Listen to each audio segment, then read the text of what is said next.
Il me plaît de rendre un vibrant hommage aux femmes en ce jour anniversaire de l'aboutissement de leur lutte pour la reconnaissance de leurs droits à travers le monde.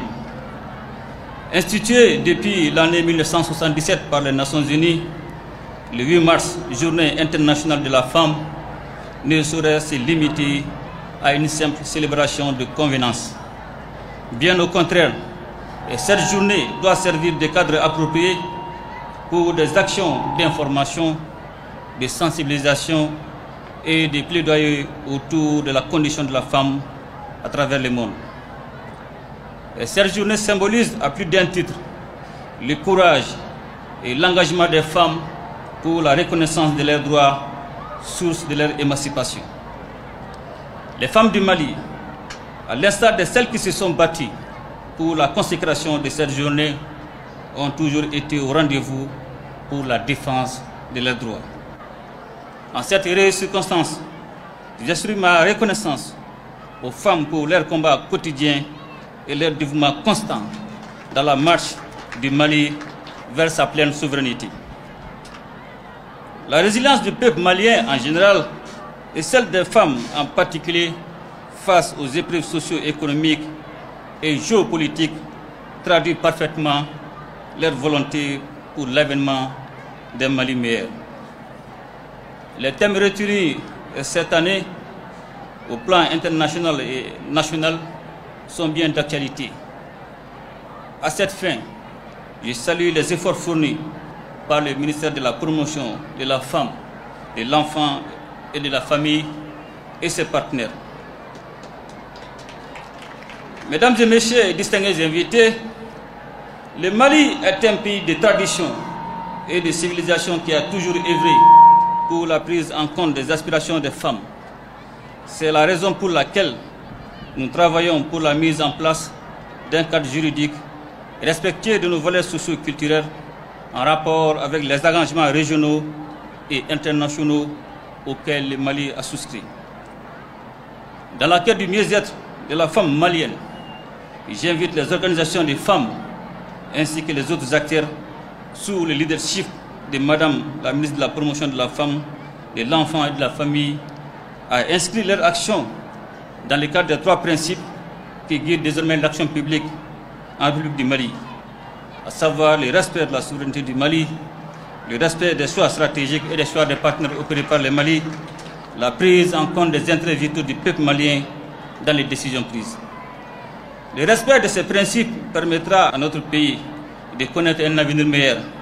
Les actions menées en rapport avec les thèmes et auxquels Madame la ministre a fait mention dans son discours sont à saluer, car malgré le contexte difficile, les actions sont entreprises pour le bien-être des femmes. Toutefois, j'ai conscience des difficultés que vivent les femmes et les filles qui sont, entre autres, les contraintes liées à la crise sécuritaire que connaît notre pays, la scolarisation et le maintien des filles à l'école, l'alphabétisation des femmes et des filles, l'accès des femmes à la terre, au crédit et aux moyens de production.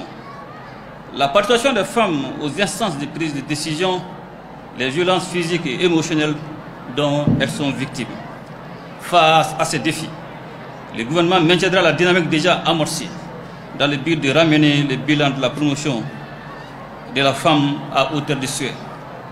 Conformément aux objectifs de la loi numéro 2015-052 du 18 décembre 2015 instituant des mesures de promotion de la femme ainsi que son accès aux fonctions nominatives et électives. Et distingués invités, mesdames et messieurs, je voudrais ici lancer un appel aux femmes du Mali et constituant plus de la moitié de la population, de l'intérieur comme de l'extérieur, à rester mobilisées aux côtés des autorités de la transition pour la refondation du Mali. Car les défis auxquels notre pays fait face sont nombreux et multiformes. Des réformes politiques et administratives à l'organisation du référendum et des élections, avec en toile de fond la sécurisation du territoire face à la persistance du terrorisme, la tâche est de toute évidence immense. Qu'à cela ne tienne, nous y parviendrons par la grâce de Dieu et la détermination des Maliens. Mesdames et messieurs, distingués invités, nous devons nous appuyer sur nos valeurs de solidarité, de cohésion sociale, de réconciliation et de tolérance, facteurs de vivre ensemble. Et en la matière, les femmes ne manquent pas de ressources pour nous y conduire. Dans ce processus, le rôle de mère, d'épouse et de filles leur confère un statut social majeur. Présentes dans tous les domaines d'activité de la vie, les femmes sont le fondement de la prospérité de toute société dans son ensemble. Leur insertion socio-économique constitue un atout majeur pour un développement harmonieux. Pour terminer, je félicite le ministère de la Promotion de la Femme, de l'Enfant et de la Famille et l'ensemble du gouvernement pour les efforts fournis, les organisations de femmes pour leur engagement, les partenaires techniques et financiers pour leur accompagnement, tout en vous rassurant de la volonté des autorités de la transition d'amplifier les actions de promotion et de protection des droits des femmes et des filles. Je souhaite une agréable journée commémorative aux femmes du Mali et d'ailleurs. Ensemble, nous ferons le Mali croix, qu'Allah bénisse le Mali et protège les Maliens. Je vous remercie. Elle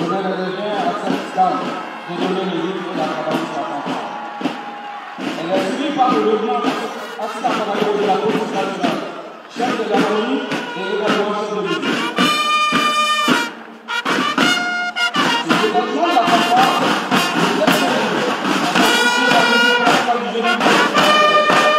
la garde de l'armée de l'air et la police nationale. Fantastique de le conférer, fantastique de l'humain. Nous allons nous dire que l'on s'est fait voir parce que la personne de fantastique de la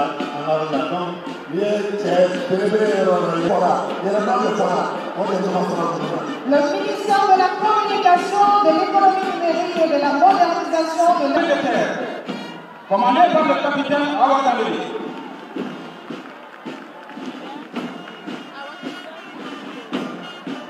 Le colonel-major Salimata Kone de la promotion Koutissa des écoles militaires inter-armes est la première femme à intégrer l'armée de terre le 1er novembre 1977.